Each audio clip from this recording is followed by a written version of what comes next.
I encourage you to get a Bible and turn with me to the book of Daniel. We have been working our way through the major prophets, and this is the last of those that we plan to look at. We have looked at Isaiah and Jeremiah and Lamentations, and Ezekiel, and in 3 studies we want to look at the book of Daniel. Study of the major prophets. We're going to cover the first 4 chapters. It's only 12 chapters in the book, and so we're going to cover 4, and then 4 more, and then 4 more. And those are not the dividing points, but those are equal, at least as number of chapters. Let's give some introductory things about the book of Daniel. That's always important to understand the book, the nature of the book, and why it is what it is. The book of Daniel is a thrilling book and at the same time a challenging book. By that we simply mean it's thrilling because of the stories of Daniel and his friends. Those are pretty easy chapters. Chapters 1 through 6, the first half of the book. Chapters that we know much about, like Daniel in the lion's den starting in chapter 6 and going backwards, and the dream of chapter 4, Belshazzar's feast of chapter 5, chapter 2, the golden image, chapter 3, the golden image, and chapter 2, the Nebuchadnezzar's dream and the interpretation, and the refusal to bow to the king's pressures of chapter 1. All of that's exciting to us and thrilling. But chapters 7 through 12 are challenging to the best of students because of the apocalyptic nature. And so as exciting as chapters 1 through 6 are, chapters 7 through 12 are equally somewhat difficult. And we'll get to those difficulties a little bit later, like chapter 9 in the 70 weeks. The value and the importance of Daniel is something we need to pay attention to. J. Sidlow Baxter says, but its interest is eclipsed by its importance, for it presents to us not only unique links in the chain of history, but its vital keys to the interpretation of prophecy, and that indeed is true. This tells us much about the intertestament period, more than any other book of the Old Testament, for that matter, tells us about that intertestament period. So let's talk about some introductory things from the standpoint of Daniel the man. First of all, what do we know about him personally? His name means God is judge, or God is my judge, is the meaning of his name. He is of royal descent, according to chapter 1 and verse 3, when Nebuchadnezzar wanted to take people back to Babylon and sent men to get them. He was wanting men who were of royal descent. So he is of royal descent. More about that when we get to chapter 1. Josephus says that Daniel and his 3 friends were relatives of Zedekiah. He was handsome, chapter 1 and verse 4. He was intelligent, because those were the qualities that Nebuchadnezzar was looking for in bringing young men back to Babylon. What about his character? Well, he was a man of moral courage. He would not eat of the king's portions, chapter 1 tells us. Chapter 3, though it didn't involve him directly, it is friends who refused to bow to the image. That's the kind of men these were. He boldly tells a heathen king that God rules in the kingdoms of men, and we'll see tonight in chapter 4 that he tells the king, I've got something to tell you, and I'm paraphrasing, of course, that I wished I didn't have to tell you. I wished it wasn't true, and I wished I could say something different. And that, of course, is a paraphrase. You won't find that phraseology there. He was taken to Babylon in the first group. You remember when Nebuchadnezzar made his siege upon Babylon, that it was in 3 sieges.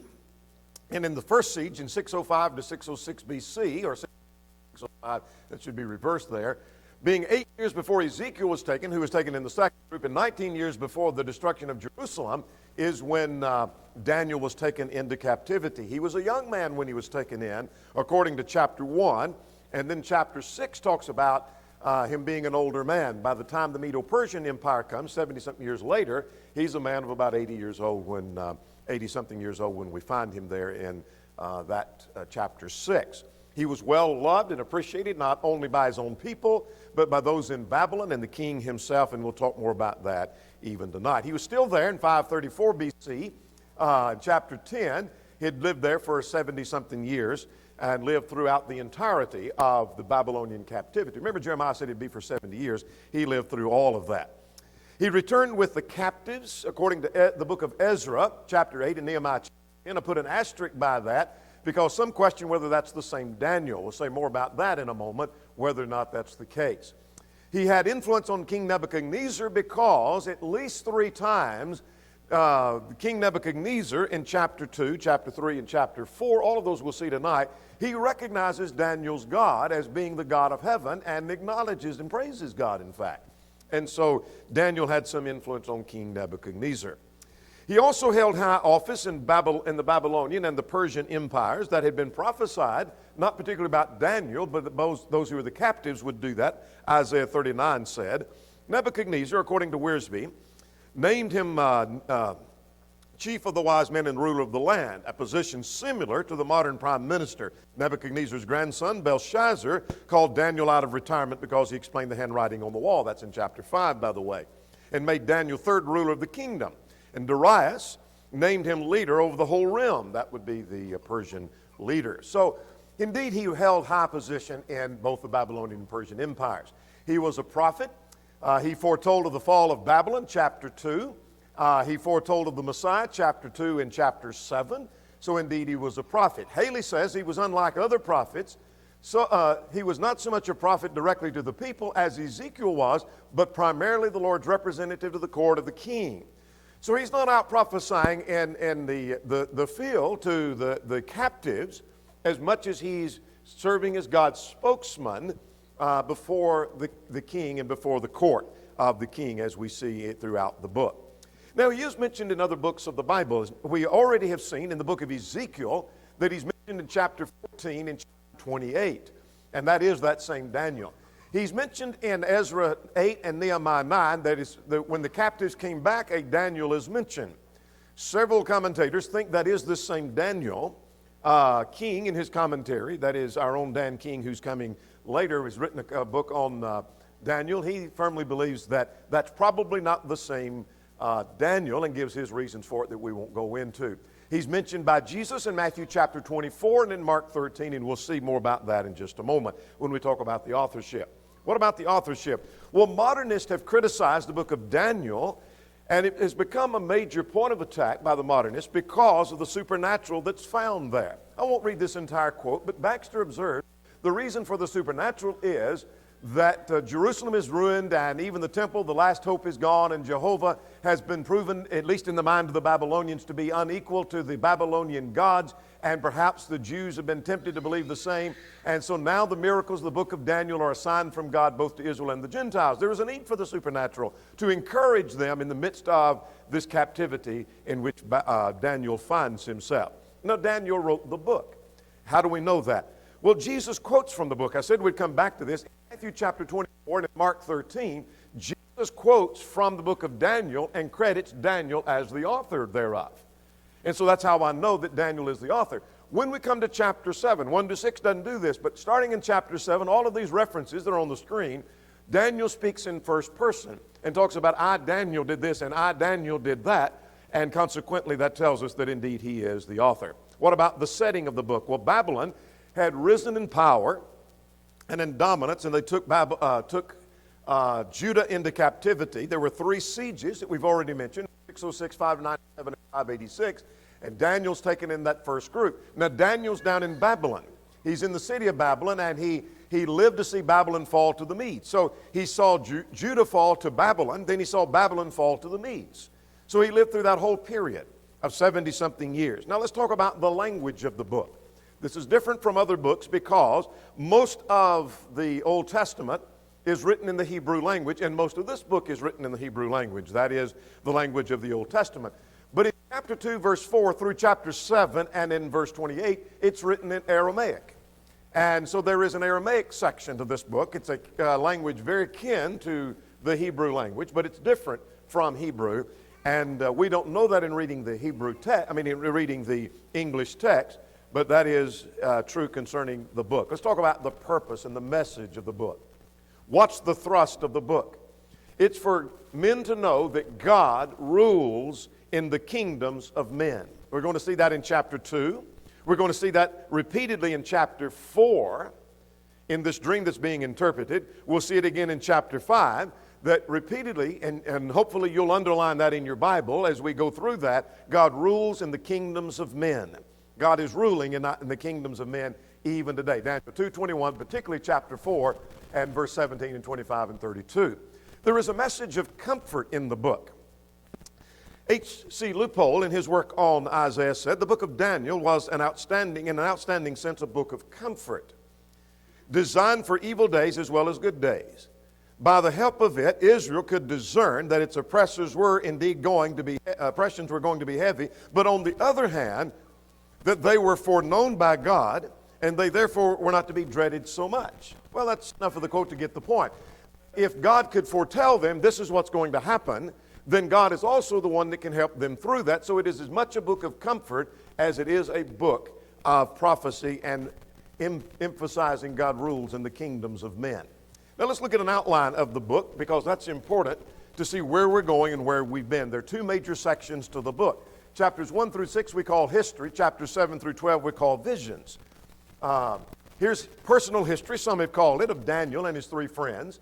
And it seems to be divided into two sections. That is, during the Babylonian period, chapters 1 through 5, and during the Medo-Persian period, chapter 6. So we change periods at chapter 6. Same thing again comes back in the second section, the visions during the Babylonian rule, the visions during the Medo-Persian rule. Now here's what we have in the first 5 chapters before we get into chapter 1. During the Persian rule, the Babylonian rule, that's where we are tonight, chapters 1 to 4. We're going to see Daniel and his three friends taken to Babylon and tested.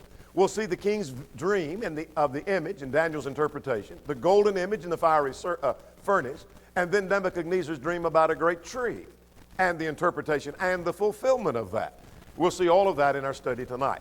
So we've got some ground to cover. So let's start in chapter 1 now and talk about chapter 1 as we talk about Daniel and his three friends are taken to Babylon. So get your Bible and we're going to make a quick survey through each one of these 4 chapters, getting an overview of that. And then next week we'll come back and pick up at chapter 5 and go through 8. So here we have a familiar story. These are very familiar stories to us. Daniel and his three friends are taken to Babylon and they are tested. So Daniel and his three friends are chosen for training, the text tells us. This was during Nebuchadnezzar's first siege in 606 or 605, or right at that time. According to verse 1, in the 3rd year of the reign of Jehoiakim, Nebuchadnezzar the king came to Jerusalem and besieged it. That's the first siege. And so during that first siege, notice that the Lord gave Jehoiakim, the king of Judah, into the hand of Nebuchadnezzar. That's an important point. We'll come back to that a little bit later. But the Lord gave it into his hand. Now at verse 3 beginning, through verse 5, the king directed Ashpenaz, the chief or the master of the eunuchs, to select young men for training. So notice at verse 4, he wants young men in whom they are to be good-looking, gifted in wisdom, and possessing knowledge and quick understanding, who have the ability to serve the king's palace, whom they might teach the language and the literature of the Chaldeans. So go find the choicest of men. We want good, healthy men. We want them good-looking. We want them to be intelligent. We want them to be young. Select these young men, and we're going to bring them to Babylon. We're going to train them and the language of the Chaldeans. And the king had appointed daily provisions of the king's delicacies, that is, some of what they thought to be their best of food, because they're going to train them and want them to be nourished so that they can serve the king. Now, at verses 6 and 7, Daniel and his three friends were chosen and given new names. So among those that were taken, verse 6 says there was Daniel, Hananiah, Mishael, and Azariah. We don't recognize those names as well as we do the names that the king gave them. Daniel was given the name Belteshazzar, and to Hananiah, Shadrach. Mishael was given Meshach, and Azariah, Abednego. Now those three names we recognize more readily. So they were given new names, and they are chosen for this special training. Now at verses 8 through 16, Daniel refused to defile himself. Now the focus here is on Daniel. In chapter 3, the focus is going to be on his three friends. We would assume, though the text doesn't say, that the three friends also refused, but the focus is Daniel. So beginning at verse 8, notice in 8 and 9, Daniel made a decision. You might underline at verse 8, he purposed in his heart. Before he ever took any action, he made a decision and made a commitment. He purposed in his heart, the text said. He purposed in his heart not to defile himself with the portion of the king's delicacies. Perhaps there had been meat that had been sacrificed to idols that would have been offensive to him, or perhaps it was meat that was forbidden, or maybe it was meat that was not bled properly. I don't know what it was. But there was something about the daily provision that he could not conscientiously eat. And so he makes a determination, I'm not going to eat it. I'm not going to defile myself. I'm not going to do and eat of what I think I can't eat. I'm not going to do that. And so the text says that he went and he told the chief of the eunuchs who had chosen him and brought him, and he made a request. And Daniel brought, so God, notice at verse 9, now God had of the eunuchs. Now, let's talk about 2 points. Let's tie what we saw at verse 2. The Lord gave Judah into the hand of Nebuchadnezzar. And God brought Daniel in favor of the chief of the eunuchs. But what's interesting about that shows God is in control on a national and an individual level. God is in control. Nebuchadnezzar did not seize Jerusalem. God gave it to him. In other words, Nebuchadnezzar couldn't have taken it unless God allowed it. And God, it wasn't that Daniel just happened to find favor, but God brought him into favor. So God is ruling not only on a national level, but on an individual level. We're seeing both of those here in this. So now notice at verse 10, the chief of eunuchs said, that would endanger Daniel and himself. If you don't eat of this best food that we're providing for you, when the king then brings people in, you're not going to be nourished like the rest of them, and it's not going to go well for you or for me, either one. I'm paraphrasing that, of course. So this ain't going to work that you're deciding not to eat this. So Daniel made a proposal. Let's have a 10-day test. Let me eat of what I'm going to eat of the vegetables, and you feed the others that are going to eat of the king's delicacies, and let's wait 10 days, and at the end of 10 days, let's see how that goes. And so the chief of the eunuchs agreed to that. So he consented, verse 14, to the matter and tested them 10 days. And at the end of 10 days, they noticed that they were fatter in flesh, verse 15, than all the young men who ate a portion of the king's delicacies. So the steward took away their portions and gave them the vegetables they'd been eating before. And so that went quite well for that test that carries us down to verse 16. Now at verses 17 to 21, Daniel and his friends were blessed with understanding and wisdom. God rewarded them and blessed them because of their diligence and their faithfulness. So notice at verse 17, this is important to the rest of the book, that these 4 men, God gave the knowledge and skill in all literature and wisdom, and Daniel had understanding in all visions and dreams. So one of the things God blessed him with was the ability to know visions and dreams and interpret them. That's going to be important when we come to chapter 2 and chapter 4 and interpreting the handwriting on the wall in chapter 5. That's going to be very, very important. So that's chapter 20. Chapter 1 is concerning Daniel and his 3 friends being tested before the king. They're chosen for special training. Now let's come to chapter 2. Chapter 2 is about Nebuchadnezzar's dream about an image and Daniel's interpretation. Chapter 2, verses 1 to 13, tells us that Nebuchadnezzar had a dream, and he seeks wise men to tell him not only the interpretation, but tell me the dream also. So now notice at verse 1 that his spirit was troubled and his sleep left him, meaning he had a dream and now he can't sleep about the dream. He's troubled and he's bothered about that. Verses 2 to 13, he calls for wise men to gather together, and he tells them, I want you to tell me the dream and then give me the interpretation. Well, his wise men say to him, that's ridiculous. Well, we can't do that. You tell us the dream and then we'll interpret that for you. And he said, no, you tell me the dream. You're putting me off. And notice at verse 7, they said to him, let the king tell his servants the dream and we'll give the interpretation. And the king says, I know for certain that you would gain time because you see my decision is firm. And he said, tell me at verse 9 the dream and I shall know that you can give me the interpretation. If you're able to tell me what the dream was, then I know your interpretation is correct. That's how I know that. And so their response to that at verse 11 was that it's a difficult thing the king requires. This is a very difficult thing the king requires. And so for this reason, the king was angry, verse 12, and he was fierce and commanded to destroy all the wise men of Babylon. So they're going to start killing the wise men because they can't give him the dream or the interpretation thereof. Daniel hears about that. So now beginning verse 14, Daniel asked the king for time and God for answer, so that he might spare himself and spare his 3 friends. He asked for time from the king and God for an answer. So first of all, he asked the king for time, beginning at verse 14. Daniel went to the captain of the guard as he was going about killing the wise men. In verse 15, he said, why is the decree of the king so urgent? And Daniel went in and asked, back to verse 15, that Arioch made the decision known to Daniel. So Daniel went in and asked him time that he might tell the king the interpretation. So he went before the king and said, just give me time, and I will tell you the dream and the interpretation of that. What's Daniel got to lose? They're destroying all the wise men. That's going to include Daniel. He's going to be killed anyway, so what's he got to lose? And so give me some time and let me work on this. And so Daniel went back to the house and made the decision known to his three friends that they might seek mercies from God. So now he's asking God for the revelation of the dream and the interpretation. Now notice at verse 19, it says, the secret was revealed to Daniel in a night vision, and Daniel blessed the God of heaven. So God revealed it to him. God said, here's the dream, here's the interpretation. So he asked the king for time, asked God for a revelation. God gave him the answer. Now, in verses 20 to 23, Daniel stops and praises God for the answer. And let's analyze that prayer because it's very practical. Notice at verse 20. He said, blessed be the name of God forever and forever, for wisdom and might are his. In other words, he's all-knowing and he's all-powerful.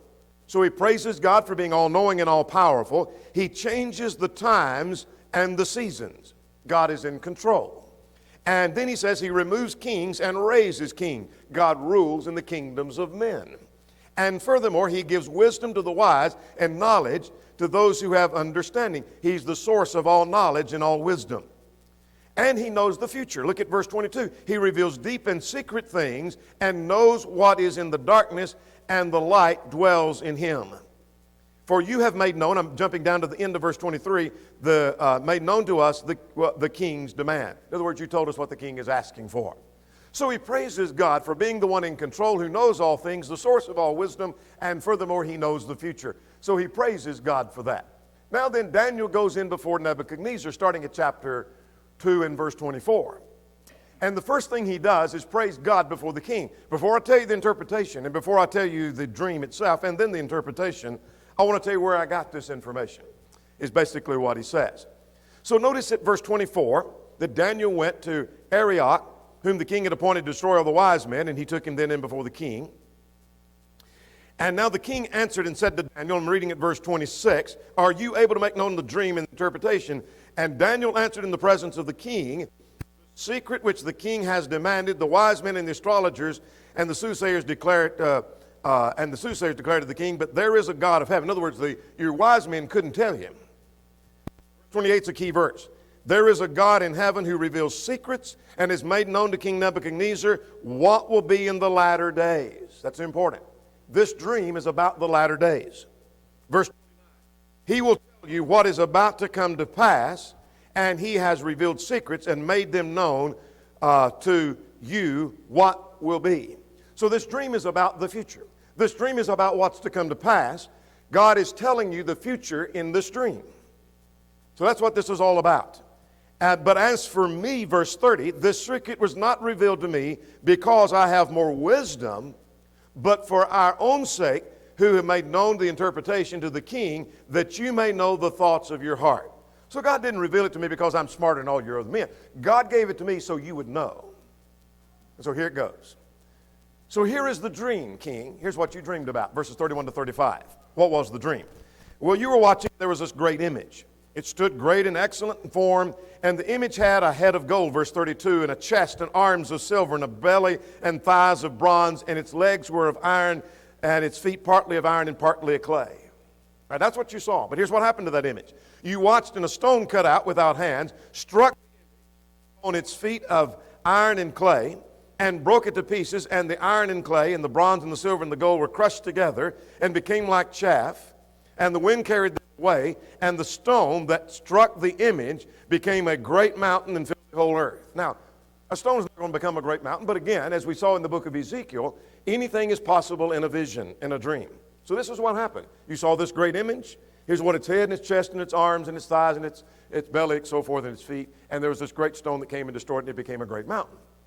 Now then, dream. Now Nebuchadnezzar knows that whatever that interpretation is correct because he just told him the dream that Nebuchadnezzar has not told anyone.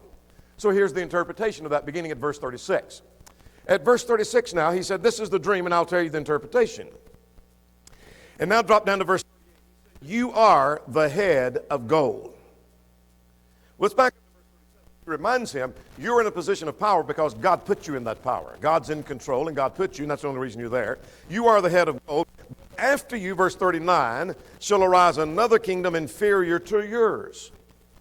And then a third shall rule over all the earth. And a fourth kingdom shall be strong as iron, and as much as iron breaks to pieces and shatters things like iron crushes, iron that crushes, that kingdom will break to pieces and crush others. Then he says, concerning that stone that you saw, in the days of these kings, he's just talked about 4 world empires. There's the Roman Empire, followed by the Medo-Persian Empire, followed by the Greek Empire, followed by the Roman Empire. In the days of these kings, verse 44, the God of heaven will set up a kingdom that shall never be destroyed. That's the stone that becomes a great mountain. So the dream king is about different kingdoms. One of them is yours, and it's going to fall to another kingdom. And then that one's going to fall to another kingdom, and that one falls to another kingdom. In the days of that 4th world empire, God's going to establish a kingdom that shall never be destroyed. So we have a messianic prophecy here. That's the interpretation of that prophecy. Now, Daniel and his friends were promoted because of that. Start at verse 46 and let's finish the chapter. That King Nebuchadnezzar fell on his face, and he commanded they should bring an offering and incense to him. And he said to Daniel, or the king answered Daniel and said, truly your God is the God of gods, the Lord of lords, and the revealer of secrets. And so he promoted Daniel and his friends, and so they are promoted because of this answer. Your God is the God of all gods. All right, now let's go to chapter 3. Chapter 3 is Nebuchadnezzar's gold image in the fiery furnace. Chapter 3. Now Daniel is not in this chapter, but his 3 friends are, and here's what happens. At verses 1 to 7, the king made an image of gold and commanded all men to worship. And so what does he do? Well, he sets up an image and dedicated verses 1 to 3. It was 60 cubits, that's about 90 feet tall, and about 9 feet wide. This was set up at Dura, which is about 12 miles southeast of Babylon. And so he set up this gigantic golden image. Calls all the people around to come and dedicate this great image because he set up this central image that's going to unify his kingdom. That's really the idea of this kind of worship. Unifies the kingdom. We're all worshiping the same God. And so he built an image and he dedicated that image. And then here's what he did at verses 4 and 5. The sound went out and the command went out to all the people in all the languages that at the time you hear the sound of the horn and the flute and the harp and the psaltery and the symphony and all kinds of music, you shall fall down and worship the golden image which Nebuchadnezzar set up. Everybody has to worship the same image. Now then at verse 6, they were threatened with a fiery furnace. If you don't bow down, verse 6, whoever does not fall down and worship will be cast immediately into the midst of the burning fiery furnace. Now there's another pressure put on. That's bad enough when the king commands that. And then secondly, there is severe punishment if you don't. But here's another pressure that's put on. The people as a whole bow down. There's peer pressure. And so notice at verse 7, so at the time when all the people heard the sound of the music, that all the people, nations and languages fell down and worshiped the golden image which Nebuchadnezzar had set up. I don't know if that means every single person. I know every single person didn't because we know that didn't. But as a whole, the nation bowed down. There's peer pressure. So their faith is challenged in this context. And that was threatened with the fiery furnace. And then there's the peer pressure of the people, everybody else is doing it. And so now their faith is threatened. They're challenged with reference to this. Now let's begin at verse 8. Those 3 friends, Shadrach, Meshach, and Abednego, they refused to bow down. Well, somebody went and reported to the king, verses 8 through 12, there were some Jews that you brought back over here to Babylon. You remember that, king? And you made a decree that everybody bow down and worship. Well, there's 3 that are not doing that. They're not bowing down. And he reminded the king, oh, by the way, you said anybody who doesn't bow down is going to be cast in the fiery furnace. Didn't you say that, verse 11? And these people are not doing that. And so when the sound goes forth, they're not worshiping. They're not bowing down. So that was reported to the king. Well, they're brought in before the king himself. Verses 13 to 15. Let's see what happens there. Nebuchadnezzar, in rage and fury, gave the commandment to bring Shadrach, Meshach, and Abednego, and they were brought in before the king. And he spoke to them this way, saying, is it true, Shadrach, Meshach, and Abednego, that you do not serve my gods? In other words, one translation, I believe it's American Standard, words kind of like, this is not an exact quote, but did you do this on purpose? In other words, did you just forget? Is that what happened? Or is this on purpose that you didn't bow down? Surely you didn't. I can't believe you're not going to bow down. When I threatened you with the fiery furnace, I can't believe. Is this on purpose that you're just refusing to do this? Is that what that's about? He says at verse 15, if you're ready, we'll give you another chance. When you hear the sound of the flute and harp, lyre, etc., he said, then you fall down before the image. But if you don't, I'll cast you immediately in the midst of the burning fiery furnace. And then notice the question he asked, and who is the God that will deliver you from my hands? Is that the same king that had said the God is the God of the heavens? Remember back chapter 2? Go back over there just for a moment. Remember chapter 2, truly your God is the God of God, the Lord of lords, and the revealer of secrets? Your God is a great God. I won't cast you in the midst of the fiery furnace. And what kind of God do you serve that could deliver you? He's fickle. And he forgets what he said. 16 to 18, they stood firm. Here's a lesson about faith and determination. They refused to bow. Notice what they said. They said, "O Nebuchadnezzar," verse 16, "we don't need to answer you concerning this matter. If that is the case, our God whom we serve will deliver us from the burning fiery furnace, and he will deliver us from the hand of you, out of your hand, O king." Just go ahead and cast us in the fiery furnace. We believe our God will cast us out of that and will deliver us from that. But if not, let it be known to you that we will not serve your gods, nor will we worship the golden image which you set up. They didn't care if they offended the king. You've given a decree, we're not going to obey it. You've given a decree, we're not going to. We're going to do what we think is right, and we're not going to bow down before that image. Now, Shadrach, Meshach, and Abednego were cast in the furnace, and then they were delivered. First, they were cast in the furnace. The king was so enraged, verse 19, that he had them 7 times hotter than usual. And he commanded them to be brought. It was so hot that the men who put them into the fiery furnace, they would die themselves, the text says. And that gets us down through verse 23, and notice at verse 22, though, that the king's command was urgent, it was exceedingly hot, and it killed the men that was putting them in. And these 3 men, Shadrach, Meshach, and Abednego, fell down in the midst of the burning fiery furnace. That gets us down to verse 23. Now, beginning at verse 24, they were delivered from that furnace. Surprising to the eyes of Nebuchadnezzar, he looks to the fiery furnace, and he said, "Didn't we cast 3 men in? And I see 4. And there's one like the Son of God." Perhaps that was an angel. You say, why do you say that? Well, we'll get to that at the end of this chapter here in just a moment. Perhaps it was an angel. I don't know. They to deliver them. Perhaps that's God manifesting himself through this image that I'm the one that delivers them, but they were delivered from the furnace. Now notice at verse, they haven't delivered them yet, though. They're just seen there. Nebuchadnezzar went near the mouth of the burning fiery furnace, and he said to them, "Shadrach, Meshach, and Abednego, servants of the Most High God, come out from there." And they came out from the midst of the fire. And notice, as they came out, verse 27 said that on their bodies the fire had no power, the hairs of their head were not singed, nor were their garments affected, and the smell of fire was not on them. Can you imagine? Come out of this burning fiery furnace, nothing is burned, their hair's not burned, and not even the smell of smoke on them. Now that gets us down to verse 27, 28 to 30, and finish that chapter, and that is Nebuchadnezzar praises the God of heaven. This is the second time he's done that. The same one that just said a moment ago, "Who is the God that will deliver you out of my hands?" Here's what it says. Here's what he says. Look, beginning at verse 29.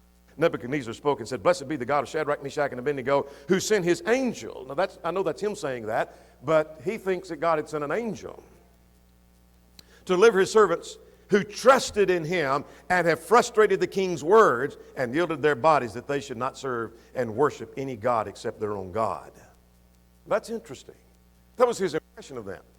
His impression of them was that these are men who trusted in God. They frustrate the king. They didn't care what the king said. They trust in God, and they yielded their own bodies to serve God. What does that mean? They're willing to risk their own lives in service to the God. Could somebody be impressed with you and say, you know what, they trust in God, they frustrate the commands of men, and they yield their bodies in service to the Lord. They don't care what happens to them as long as they're doing what's right in the sight of God. So he made a decree that anyone who speaks anything against the God of Shadrach, Meshach, and Abednego, that they'd be cut to pieces. So he's praising God for the second time. All right, now let's go to chapter 4, final chapter for tonight. Nebuchadnezzar has a dream about a great tree and Daniel's interpretation of that. Well, let's get the dream first in verses 1 to 18. Nebuchadnezzar starts out by acknowledging God a third time here. And he said at verse 2 that I thought it good to declare the signs and wonders which the Most High God has worked in me, and how great are his signs and how mighty are his wonders. And so he starts out praising the God of heaven. But he said he was troubled about a dream he had. Look at verse 4. Resting my house, and I had a dream that made me afraid, and the thoughts of my bed and my visions troubled me. So what did he do? Verses 6 to 9, he sought wise men to interpret that dream again, and only Daniel could be found who could interpret that dream. No other person could tell what the interpretation of this dream was. So he said, this time he tells his dream. So look beginning at verse 10 through verse 18. This was a vision, he said, that there was a great tree, verse 11, that became strong and reached to the heights of heaven. And its leaves were lovely, verse 12, and its fruit were abundant. And I saw, verse 13, in my vision, a watcher, a holy one, coming down from heaven, and he cried with a loud voice, cut down the tree. So I saw this great tree, and then I heard a voice saying, cut the tree down. And then he said, at verse 15, nevertheless, leave the stump and the roots in the earth. The tree's to be cut down, but leave the roots. And then something strange happens in this dream. He said, bound with a band of iron and bronze, and grass tenders of the field, let it be wet with the dew of heaven, and let him graze with the beast. Suddenly, this tree that has been cut down becomes an animal. Well, again, anything's possible in a vision. A tree's not going to become an animal, but in a vision, anything's possible, as we noted in the book of Ezekiel. And let his heart be changed to that of a man, from that of a man, and given the heart of an animal, and let 7 times pass over him. That idea of completeness. This decision came by decree of the watcher, the sentence of the word of the holy ones, in order that the living may know the Most High rules in the kingdoms of men. This is what God's been trying to tell Nebuchadnezzar all along. God rules in the kingdoms of men. And we're going to see that here in this chapter. And he gives it to whomever he wills. And he says at verse 18, he said, I had this is the dream I dreamed. That's Daniel, declare its interpretation. So this is the dream I had. So that's the dream, verses 1 to 18. Now let's talk about the interpretation of the dream, beginning at verse 19. The interpretation troubled even Daniel. I don't mean it troubled him in the sense he couldn't figure it out. He's troubled because he did figure it out. So look at verse 19. He said, the text says, Daniel, whose name is Belteshazzar, was astonished for a time, and his thoughts troubled him, so the king spoke and said, Belteshazzar, do not let the dream or the interpretation trouble you. Belteshazzar answered and said, my Lord, may the dream concern those who hate you and its interpretation concern your enemies. Now what does that mean? That I'd rather this apply to your enemies than to you. Can you imagine standing before a man who can take your head off, telling him this is about you, and it's not going to go well for you? This is what this dream is all about. He said, I wish this is troubling for me to have to tell you this. I wish this applied to your enemy, not to you. Verse 20, the tree, you might underline the tree. The tree that you saw, which grew straight and is lovely, etc. Verse 22, it is you, O king. You might underline it is you and draw a line between the tree of verse 20 and the you of verse 22. The tree, you. Remember that dream you had? There's a tree. It's a great tree, mighty tree, grew big and strong. That's you, King Nebuchadnezzar. That's what that's all about. And he said, inasmuch as the king saw the watcher, one say, cut it down, you're going to lose your position as king. And I'm paraphrasing that. And then this idea of it becoming an animal, notice at verse 25, they shall drive you from men, and your dwelling and you'll eat grass like oxen, and the wet will be on you like the dew of the heaven, till you know the Most High rules in the kingdoms of men. And underline it at verse 17. That's when Nebuchadnezzar recognized that. Underline it at verse 17. Go back to verse 25 and notice it again. This is the key to the book. God rules in the kingdoms of men.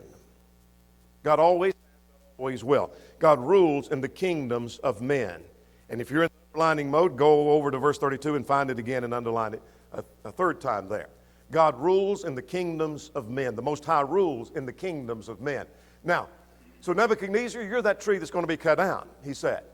Now then, let's talk about the fulfillment of that, starting at verse 28 through verse 33. The fulfillment of that dream. So we see the dream, the interpretation, but in this case, unlike the dream earlier, there's an immediate fulfillment of that, or at least quickly, immediately in the context. Look at verse 25. It all came to pass, and all this came upon Nebuchadnezzar. At the end of 12 months, he was walking about in the royal palace in Babylon. And notice that Nebuchadnezzar boasted. While he does recognize God, and he's acknowledged the greatness of God, he's still full of himself, and he thinks he's a great, mighty king. And he spoke saying this, he said, "Is this not great Babylon that I have built for the royal dwelling of my mighty power, for the honor of my majesty?" Oh, he's full of himself, thinks of himself as a god. This is the great Babylon that I have built. I built it with my power and for my majesty, and I am so great. I'm a mighty king. I'm a great king. I'm a wonderful king. I'm as great as they come, basically. So Nebuchadnezzar boasted. Now at verse 31, the word was still in the king's mouth. Immediately the dream was fulfilled. What happened to him? Well, verse 31, the king Nebuchadnezzar, a voice came from heaven saying, "King Nebuchadnezzar, to you it was spoken, the kingdom departed from you, and they shall drive you from me." And remember the dream and the interpretation? "And they shall make you eat grass like oxen till 7 times passes over, till you know," here's our phrase again, "that the Most High rules in the kingdoms of men and gives it to whomever he chooses." Let's footnote here. God rules in the kingdoms of men. He rules in this kingdom. He rules in the United States. He'll give this kingdom to whoever he chooses. If he wants us to remain a nation, we will. If God wants to bring this nation down and give it to another, he will. If he wants this nation to be fractured, it will. God rules in the kingdoms of men. At that very hour, the word was fulfilled concerning Nebuchadnezzar. He became like an and he, the text says at verse 33 that his body was wet with the dew of heaven, the eagle's feathers, and his nails like the bird's claws. Now what's going on? Some have said, no, that can't be. That didn't really happen. And so therefore the book of Daniel is not true. Well, the text says it happened, and we take it that it did happen. But it seems to be a mental disorder. And as even in our own day, there is a mental disorder where people begin to imagine that they're animals, particularly think of themselves as wolves. And the reason I think it perhaps is a mental disorder, and he's thinking of himself as an animal, and he goes and behaves like an animal. Let's go to the next few verses, and we'll see that Nebuchadnezzar praises the God of heaven now. But I want you to notice, this was after his reason and understanding returned. Now, he's acting like an animal, but verse 34 says that I lifted up my eyes to heaven, and my understanding returned to me. So for a time, his understanding had gone. Seems to have a mental disorder going on. And then at verse 36, at the same time, my reason returned to me. Seems to be a mental disorder. And so as this mental disorder has taken a hold of him, some time has passed, and his reasoning comes back to him.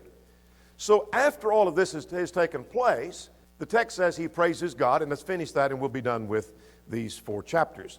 So here's what he says. He said, I, Nebuchadnezzar, lifted up my eyes to heaven, and my understanding returned to me, and I blessed the Most High, and praised and honored him who lives forever, in his dominion, everlasting dominion, and his kingdom from the generation to generation.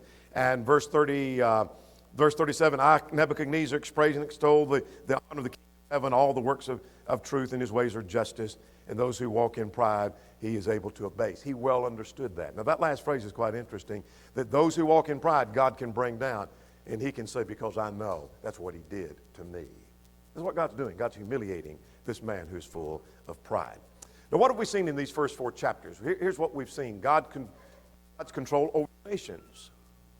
God allowed Nebuchadnezzar to take Judah. That's true. God's control over the nations. We see God's control on an individual level. Daniel is rising in power, not because Daniel's so smart, but because God's wanting him to come into position of understanding power. We see faithfulness begins with a purpose in the heart, where Daniel purposed in his heart, the text says. And then I see faith of God's faithful. The faith of Daniel, who said, I'm not going to eat of that. The faith of Shadrach, Meshach, and Abednego said, we're not going to worship. Even if you take our head off or put us in the furnace, whatever you do, we're not going to bow to the pressure. We're not going to do what you're asking us to do. That's Daniel 1-4. We'll get 5 to 8 in our next study. There may be one or more present this evening who's not a Christian, who's not a child of God. Would you come this evening believing that Jesus is the Christ, the Son of the living God? Would you repent of your sins, acknowledge your faith, and be buried in the waters of baptism for the remission of sins? If you're subject in any way, would you come while together we stand and sing?